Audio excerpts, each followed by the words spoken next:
ఊపిరితిత్తులకు సంబంధించి ఓ చిన్నారికి అత్యంత అరుదైన శస్త్రచికిత్స చేసి ప్రాణాలు కాపాడిన సంఘటన నెల్లూరులోని మెడికవర్ సూపర్ స్పెషాలిటీ ఆసుపత్రిలో చోటు చేసుకుంది. ఇందుకు సంబంధించిన వివరాలను బుధవారం జరిగిన విలేకరుల సమావేశంలో కోలుకున్న పాపతో కలిసి ఆ ఆసుపత్రి pulmonologist doctor Katamreddy Kaushik Reddy, paediatrician doctor Udayakeerthi, anaesthesian chief doctor రంగనాథ్లు వివరించారు. తీవ్రమైన ఆయాసం, దగ్గు, జ్వరంతో మాట్లాడలేని స్థితిలో ఉన్న కావలి పట్టణానికి చెందిన 5 ఏళ్ల సత్య అనే చిన్నారని పాప తల్లిదండ్రులు అఖిల, తిరుపతి వారం క్రితం మెడికవర్ ఆసుపత్రికి తీసుకుని వచ్చారన్నారు. అప్పటికే కావలిలో తీయించుకున్న ఎక్స్రేను పరిశీలించగా ఎడమ ఊపిరితిత్తి మూసుకొని పోయిందన్నారు. నెమ్ముతో ఉన్నట్టు అర్థమైందని అన్నారు. తక్షణమే పాపకు సిటీ స్కాన్ చేయగా ఊపిరితిత్తుల్లో ఏదో వస్తువు ఫారిన్ బాడీ ఉండి ఊపిరితిత్తి మూసుకొని పోయినట్టుగా గుర్తించామన్నారు. అధునాతన వైద్య పరికరాలు, సీనియర్ డాక్టర్ల బృందంతో కలిసి చికిత్స అందించామన్నారు. పాప కోలుకుందన్నారు. ఇలాంటి క్లిష్టమైన ఆపరేషన్లకు చెన్నై, హైదరాబాద్ లాంటి మెట్రోపాలిటన్ నగరాల్లోని కార్పొరేట్ ఆసుపత్రులకు వెళ్లాల్సిన పని లేదని, మెడికవర్లో అన్ని రకాల సేవలు అందుబాటులో ఉన్నాయన్నారు. హాస్పిటల్ ఉంది, అక్కడ కౌశిక్ రెడ్డి సార్ అని ఒక అతను ఉన్నాడు, నాకు తెలుసు, అతని దగ్గరికి వెళ్ళండి అన్నారు. సరేనని చెప్పి ఇక్కడికి వచ్చాము. ఇట్లా కౌశిక్ రెడ్డి సార్ని కలిసాము. ఇట్లా సార్ పాప ఇలా ఉందని సారు టెస్టులు అవి అన్నీ చేశారు. చేసిన తర్వాత పాప ఏదో మింగేసిందని వాళ్ళు చెప్పారు. ఇట్లా సర్జరీ చేయాలమ్మా అని చెప్పారు. సరే సార్ మీ ఇష్టం చేయండి, పాపకి ఏమి కాదు అంటే చేయండి అని అన్నాం మేము. సరే అని చెప్పి సర్జరీ చేసిన తర్వాత ఒక్క పొడి అనేది 4 పొలుకులు ఉన్నాయి అమ్మాయి కడుపులో, అదే ఊపిరితిత్తులో. అవి తీసి చూపించారు. తీసిన తర్వాత పాప ఏమో చాలా అంటే అంతకుముందు బాగా లేదనమాట. కళ్ళు మూసేయడం అంటే ఆయాసం ఎక్కువ అవ్వడం. అసలు మేమైతే బతికిద్ది అనుకోలేదు. ఇలా మా పాప బతుకుంది అంటే కౌశిక్ రెడ్డి సార్ గారు మాత్రమే కారణం. ఇలా మా పాప ఇలా ఉందంటే జరిగి కూడా ఒక వారం అయింది అంతే, వారం కూడా కాలేదు. ఇలా మళ్ళీ 5 రోజులకి చెకప్కి రావాలంటే ఈరోజు వచ్చాము. ఈరోజు పాప ఇలా హుషారుగా ఇంత ఆడుకుంటుందంటే ఇది కౌశిక్ రెడ్డి సార్ వాళ్ళ అలా అయ్యింది. అంతేగాని మా పాప అయితే బతికిద్దని మాత్రం అనుకోలేదు. ఇక్కడికి వచ్చిన తర్వాతే మాకు నమ్మకం వచ్చింది. ఇక్కడికి వచ్చిన తర్వాత అంటే పాప ఇలా చూసిన తర్వాత బాగుంది అన్నారు సార్ వాళ్ళు. అసలు ఒక సైడ్ అయితే మా అమ్మాయికి నిమ్మనే అనుకున్నాం మేము కూడా. వాళ్ళందరూ అలా చెప్పేసరికి మాకు తెలియదు అలా మింగిందని. సార్ చెప్పిన దాకా మాకు అసలు అలాంటివన్నీ ఏం తెలియదు. సార్ చెప్పిన తర్వాత అర్థం చేసుకున్నాం ఇలా మింగిందని. అసలు పాప అయితే కళ్ళు కూడా తెరవలేదు. కళ్ళు మూసేసి ఆయాసంగా అంటే పైకి కిందకి హార్ట్ ఎలా కొట్టుకుంటుందో అలా కొట్టుకుంటూ ఉన్నింది. సార్ వాళ్ళు ఇంక ఇక్కడికి రాగానే ట్రీట్మెంట్ మొదలు పెట్టారు. ఉదయం సర్జరీ జరిగింది, సాయంత్రం కల్లా మా పాప బాగుంది, ఇంటికి తీసుకెళ్ళమన్నారు. ఇంటికి తీసుకెళ్ళిన తర్వాత ఎలాంటి ప్రాబ్లం లేదు, చాలా బాగుంది. మళ్ళీ ఈరోజు తీసుకొని వచ్చాము, చెకప్ రమ్మన్నారు. ఈరోజు తీసుకొని వచ్చా కౌశిక్ రెడ్డి సార్. కానీ ఇలా మా పాప బతుకుంది అంటే ఆ సార్ వల్లే కారణం. దయచేసి ఎవరైనా కానీ ఇలా మా పాపలాగా ఇలా కానీ ఉంటే తొందరగా హాస్పిటల్ తీసుకురండి. ఎందుకంటే మా పాపలాగా ఇంకొక పాపకి ఎప్పుడు ఎలాగ కాకూడదు. అందుకోసం నేను ఇట్లా మాట్లాడాలని అనుకుంటున్నాను. ఇదే సో 2 ఊపిరితిత్తులు కనిపిస్తున్నాయి మీకు, కనిపిస్తున్నదండి.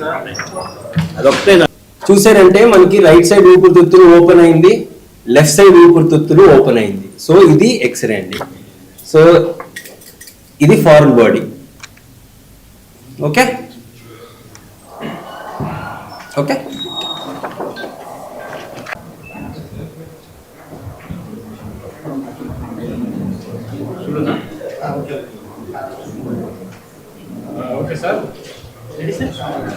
ఓకే వెళ్ళినప్పుడు వాళ్ళు ఇనిషియల్గా ఒక ఎక్స్రే తీశారండి. ఆ ఎక్స్రే ఇది. ఓకే, సో ఈ ఎక్స్రే పరంగా చూసుకున్నాం అంటే ఈ రైట్ సైడ్ ఊపిరితిత్తులు బాగుంది, లెఫ్ట్ సైడ్ ఊపిరితిత్తులు మొత్తం కొలాప్స్ అయిపోయింది. ఓకే, సో ఇలాగ ఆయాస పడుతుంది ఈ పాప అని చెప్పేసి మన దగ్గరికి రిఫర్ చేశారండి. సో ఈ రిఫర్ చేసినప్పుడు మనం ఎక్స్రే చూసి ఊపిరితిత్తుల్లో ఏదో ప్రాబ్లం ఉంది, అందుకని ఊపిరితిత్తులు లెఫ్ట్ సైడ్ ఊపిరితిత్తులు మూసుకోబోయాయి అనేసి ఇమీడియట్ గా మా దగ్గర ఉన్న పీడియాట్రిషియన్ డాక్టర్ ఉదయకీర్తి మేడంకి చూపించి, సో దాని తర్వాత ఎమర్జెన్సీగా మధ్యాహ్నం వస్తే ఒకసారి ఏంటి అనేది ఒక సిటీ స్కాన్ చేసామండి. సిటీ స్కాన్ చేసినప్పుడు ఆ లెఫ్ట్ సైడ్ ఊపిరితిత్తుల్లో పాపకి ఒక ఫారెన్ బాడీ అంటే విదేశీ పదార్థం అది ఏంటి అని ఇరుక్కొని పోయి ఉండింది లెఫ్ట్ సైడ్ లో. సో మేము ఇమీడియట్ గా మా కాడ ఉన్న అత్యాధునిక పరికరాల్లో బ్రాంకోస్కోపీ అనేది అంటే ఊపిరితిత్తుల ఎండోస్కోపీ సో ఈ ఊపిరితిత్తుల ఎండోస్కోపీ పీడియాట్రిక్ బ్రాంకోస్కోపీ అంటాము. సో ఈ పీడియాట్రిక్ బ్రాంకోస్కోపీ వేసి ఊపిరితిత్తుల్ని చూసామండి. చూసినప్పుడు అక్కడ ఫారెన్ బాడీ కనిపించింది. అంటే లెఫ్ట్ సైడ్ మెయిన్ బ్రాంకస్ అంటే మెయిన్ ఊపిరితిత్తులు లెఫ్ట్ సైడ్ కి పోయే మెయిన్ గొట్టంలో ఆ ఫారెన్ బాడీ ఇరుక్కొని ఉండింది. సో ఈ ఫారెన్ బాడీ ఇరుక్కోవడం మనం చూసినప్పుడు మనం ఏం చేస్తామంటే ఫస్ట్ ఫారెన్ బాడీని తీయాలి, లేకపోతే ఏమవుతుందంటే లోపల ఇన్ఫెక్షన్ వచ్చేస్తుంది. సో ఆ లెఫ్ట్ సైడ్ ఊపిరితిత్తులు ఇంకా పని చేయకుండా పోతుంది. సో మనం ఏం చేసామంటే ఒక ఫోగాటి బెలూన్, ఆ బెలూన్ వేసి ఫారెన్ బాడీని బయటికి తీసామండి. ఆ ఫారెన్ బాడీ తీసినప్పుడు ఏంటి అని మనం చూస్తే అది ఒక్కపొడి అంటే బీటిల్ నట్. అది ఏమైంటుంది అనుకొని మనము క్రాస్ చెక్ చేసినప్పుడు వాళ్ళ నాన్నగారికి ఒక్కపొడి వేసుకునే అలవాటు ఉంది. సో పాప ఒక్కపొడి మింగేసి అది బై మిస్టేక్ అది పొట్టలోకి పోకుండా ఊపిరితిత్తులకు వెళ్ళిపోయింది. దాన్ని మా భాషలో ఏమంటాం అంటే ఆస్పిరేషన్ అంటాం. సో ఈ ఫారెన్ బాడీస్ అనేది ఇంపార్టెంట్, ఒక ఎమర్జెన్సీగా మనం చూడాల్సిన పరిస్థితి. సమ్ టైమ్స్ ఏమవుతుందంటే రెండు ఊపిరితిత్తులు బ్లాక్ అయిపోయినప్పుడు కొలాప్స్ అయిపోతారు, అంటే డెత్ గానీ అవ్వచ్చు. ఎందుకంటే మెయిన్ గా ఒక్కొక్కరికి ఆయాసం అనేది చాలా ఇంపార్టెంట్, అది అడ్రస్ చేయాల్సిన విషయం. సో ఈ ఫారెన్ బాడీస్ ని మనం యాక్చువల్ గా పేరెంట్స్ చూస్తుండాల. సో ఏదైనా పాపకు తెలియదు అదేంటి అనేది, పోయినా చెప్పుకోలేని పరిస్థితి. సో పేరెంట్స్ కి తెలీదు, యాక్చువల్ గా వాళ్ళ అమ్మ నాన్నకి ఐడియానే లేదు ఇట్లా ఫారెన్ బాడీ లోపల ఉంది అనేది. ఓకే, మనం డయాగ్నోస్ చేసిన వెంటనే వాళ్ళకి అర్థమైంది ఓకే ఇది ప్రాబ్లం అనేసి. సో ఇది ఎందుకు ఇంపార్టెంట్ అంటే ఒక 5 year పాపకి మనం బీటిల్ నట్ అనేది లోపల లెఫ్ట్ సైడ్ ఊపిరితిత్తుల్లో ఉంది కాబట్టి మనం బ్రాంకోస్కోపిక్ ప్రొసీజర్ చేసి బయటికి తీసాం. ఇంపార్టెంట్ ఏంటంటే ఎర్లీ డయాగ్నోసిస్, అంటే ఎంత తొందరగా మనం కనిపెడతామో అంత తొందరగా వైద్యం ఇచ్చినప్పుడు ఏ ప్రాబ్లం ఉండదు. ఫారెన్ బాడీ అనే పర్స్పెక్టివే ఎమర్జెన్సీ ప్రొసీజర్ అండి. ఓకే, సో ఇప్పుడు మా పీడియాట్రిషియన్ మేడం ఉదయకీర్తి గారు చెప్తారు, దాని తర్వాత మా రంగా సార్ వచ్చి అనస్థెటిస్ట్ ఇక్కడ. సో మనం ఎలా కేసు హ్యాండిల్ చేసామని అడల్ట్స్ కూడా రావచ్చు సార్. బేసికల్గా ఇది మా 4వ ఫారెన్ బాడీ అండి మేము చేసిన దాంట్లో మీరు అడిగిన పాయింట్ ఏంటంటే పెద్దవాళ్ళు ఇప్పుడు కొన్ని మంది దీర్ఘకాలికంగా దగ్గు ఉంది అన్నప్పుడు మనం ఒక కాయ పెట్టుకుంటాం, నోట్లో పెట్టుకుంటారు, కరక్కాయ అంటాం దాన్ని. కొన్నిసార్లు నిద్రపోయేటప్పుడు వాళ్ళు పెట్టుకొని పడుకుంటారు. సో అలాంటివి కానీ అప్పుడప్పుడు ఊపిరితిత్తుల్లోకి వెళ్ళిపోతాయి. మేము ఇక్కడ ఎన్కౌంటర్ చేసిన దాంట్లో ఒక తాత 65 years old, ఆయనకి చికెన్ బోన్ లెఫ్ట్ సైడ్ లో ఇరుక్కొని పోయింది. ఓకే, సో ఇలాంటివి పెద్దవాళ్ళకి కానీ జరుగుతాయండి.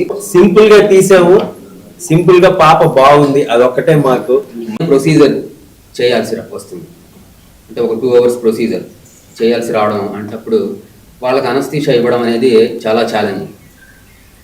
సో కానీ మనము మన హాస్పిటల్లో మనకు ఉండేటటువంటి high class world class equipment వల్ల anaesthesia work stations, so ventilators, other equipment, bronchoscopes ఇవన్నీ ఉండడం వల్ల సక్సెస్ఫుల్గా ఏ ప్రాబ్లము లేకుండా ఈ పాపకి ప్రధానమైన శ్వాసనాళంలో ఉండే ఫారిన్ బాడీ, అంటే ఆర్గానిక్ ఫారిన్ బాడీ అంటే foreign body which is related to food, so దాన్ని మనం సక్సెస్ఫుల్గా రిమూవ్ చేయగలిగాము.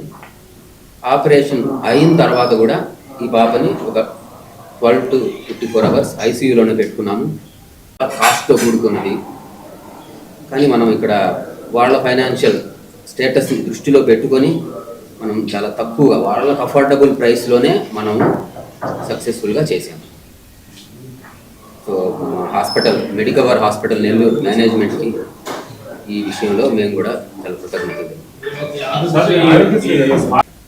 నమస్తే అండి, నేను paediatrician doctor Udayakeerthi from Medicover hospital Nellore. ఇందాక సార్ ఎక్స్ప్లెయిన్ చేశారు ఆల్రెడీ ఆ బేబీ గురించి, what all she has gone through, ఎందుకు ఆ సిచ్యువేషన్ వచ్చింది అని. సో నేను మెయిన్గా పీడియాట్రిక్ ఏజ్ గ్రూప్లో ఫారిన్ బాడీ యాస్పిరేషన్ అనేది ఎంత ఇంపార్టెంట్, ఎందుకు అంత అర్లీగా ఇంటర్వ్యూన్ అవ్వాలి అనేది చెప్తాను. సో ఇది ఆల్మోస్ట్ ఈ పాప డయాగ్నోస్ అయ్యేటప్పటికి it was 2 weeks. So 2 weeks నుంచి పాప కంప్లైంట్స్ ఉన్నాయి. సో ఆస్పిరేషన్ అనేది ఎప్పుడో 2 వారాల క్రితం జరిగింది. సో కొన్నిసార్లు ఏమవుతుంది అని అంటే అది ఆల్రెడీ ఒక లంగ్లో కాకుండా ఇంకొక సైడ్ వెళ్ళిపోయింది కాబట్టి బేబీకి లైఫ్ థ్రెటనింగ్ ఈవెంట్స్ అంటూ ఏమీ జరగలేదు. Suppose it is a big foreign body, అది మెయిన్ ట్రెకియాలోనే ఉండిపోయింది అనుకోండి, ఒక్కోసారి అది లైఫ్ థ్రెటనింగ్ ఈవెన్ డెత్ కూడా అయ్యే ఛాన్సెస్ ఉంటుంది. సో యూజువల్లీ ఈ అవేర్నెస్ ఎందుకు అంటే పేరెంట్స్ ఈ age group particularly 3 to 5 years age గ్రూప్లో చాలా పర్టికులర్గా నోటీస్ చేస్తూ ఉన్నారు పిల్లల్ని. సో అది ఎక్స్ప్లోరేటివ్ ఏజ్ గ్రూప్, వాళ్ళకి ఎంతూసియాజం ఉంటుంది, ఏం జరుగుతుంది ఏంటి, ప్లస్ పేరెంట్స్ కానీ చుట్టుపక్కల వాళ్ళు కానీ ఏం చేస్తున్నారు అది ఇమిటేట్ చేస్తున్నారు. సో ఎందుకు ఆ పాప బీటిల్ నట్ తీసుకునింది అంటే ఫాదర్ని చూస్తూ ఉంది, సో తీసేసుకునింది. సేమ్ థింగ్ సాఫ్ట్ ఆబ్జెక్ట్స్ అనుకోండి, అవి స్వాలో చేసేస్తారు. Hard objects only betel nut అనే కాదు, డ్రై ఫ్రూట్స్, పీనట్స్, యూజువల్ ఇవి ఉంటాయి ఫారిన్ బాడీస్ లాగా. సో అవి యాస్పిరేట్ చేసుకుంటారు, అది శ్వాసగొట్టంలోకి వెళ్ళిపోద్ది అనమాట. మనకి పొట్టలోకి వెళ్ళాల్సిన గొట్టంలో కాకుండా శ్వాసగొట్టంలోకి వెళ్ళి ఇలాంటి సిచ్యువేషన్స్ వస్తాయి. సో అలా వచ్చినప్పుడు ఏం జరుగుతుంది అంటే పిల్లలకి సడన్గా చోకింగ్ ఎపిసోడ్ లాగా వస్తుంది, పట్టేసుకుంటారు గొంతు, విపరీతంగా కాఫ్ చేస్తారు. అంటే ఎందుకు చేస్తున్నారు, ఇప్పటి వరకు ఏదో నెమ్ముండి జలుబు ఉండి దగ్గు అలా కాదు, ఉన్నట్టుండి నార్మల్గా ఆడుకుంటున్న పాప బేబీ దగ్గడము. సో ఇలాంటివి ఐడెంటిఫై చేసుకోవాలి, పేరెంట్స్ గమనించుకుంటూ ఉండాలి. ఏదన్నా అబ్నార్మల్గా అనిపించింది అనుకోండి, ఫస్ట్ ఇమీడియట్గా పీడియాట్రిషియన్ కన్సల్ట్ అయ్యి ప్రైమరీ ఇన్వెస్టిగేషన్స్ చేయించుకోవాలి. ఇప్పుడు ఈ పాప విషయంలో కూడా ఎక్స్రే చూసాం, ఎక్స్రే చూస్తే నార్మల్గా చూసామనుకోండి ఏం తెలుస్తుంది, ఓకే నెమ్ము ఉంది అని అనిపిస్తుంది, దానికి మందులు పెడతారు. సో యూజువల్గా జరిగింది అదే పాప విషయంలో కూడా. బట్ దెన్ రెస్పాన్స్ ఉండదు ట్రీట్మెంట్కి, మనకి ఇన్ని రోజులైనా కానీ ట్రీట్మెంట్కి రెస్పాన్స్ అనేది ఉంది. సో ఓన్లీ వన్ ఇన్వెస్టిగేషనే మనకి దీన్ని గైడ్ చేస్తుంది, ఏంటి అంటే బ్రాంకోస్కోపీ. ఈ బ్రాంకోస్కోపీలో కూడా ఫ్లెక్సిబుల్ బ్రాంకోస్కోపీ, రిజిడ్ బ్రాంకోస్కోపీ ఉంటుంది. సో మనకి ఇక్కడ ఫ్లెక్సిబుల్ ఉంది, రిజిడ్ బ్రాంకోస్కోపీ ఉంది. సో పీడియాట్రిక్ ఏజ్ గ్రూప్లో flexible is much more easy to perform, short జిఏలో చేసేయచ్చు, 5 to 10 minutes ప్రొసీజర్. సో ఇలాంటివి అంటే అర్లీగా ఇంటర్వ్యూ చేయడం వల్ల ఏమవుతుందంటే ఇది చూడండి లంగ్ ఎక్స్పాన్షన్ నార్మల్గా వచ్చేసింది, ఒక్కోసారి కొన్నిసార్లు మంత్స్ కూడా అయిపోతుంది. సో వన్స్ డ్యామేజ్ అయిపోతే ఆ లంగ్ని కొలాప్స్ అయిపోతే రీఇన్ఫ్లేట్ చేయడం అది కష్టం అవుతుంది. So just for the awareness purpose parents be careful about children particularly this age group. So మీకు ఏదైనా అబ్నార్మల్గా సైన్స్ ఉన్నాయి అని అంటే నెగ్లెక్ట్ చేయకుండా ఇమీడియట్గా కన్సల్ట్ అయ్యి అప్రోచ్ అవ్వాలి. Thank you. అడల్ట్స్లో ఫారిన్ బాడీ తీయడం ఆ స్కోప్, ఆ ఎక్విప్మెంట్ అంతా డిఫరెంట్ ఉంటుంది. పీడియాట్రిక్కి అంత సన్న విన్ పైప్లో నుంచి వెళ్ళాలి అని అంటే వెరీ పర్టికులర్, దానికి సైజ్, ఎక్విప్మెంట్స్ అవన్నీ they are available at Medicover. So అందుకని మనము ఈవెన్ ఎంత ఏజ్ గ్రూప్ అంటే అరౌండ్ ఇన్ఫాంటైల్ ఏజ్ నుంచి కూడా ఈ ఫారిన్ బాడీస్ కాదు ఏదైనా ప్రొసీజర్స్ మనం ఇక్కడ చేయగలుగుతున్నాం.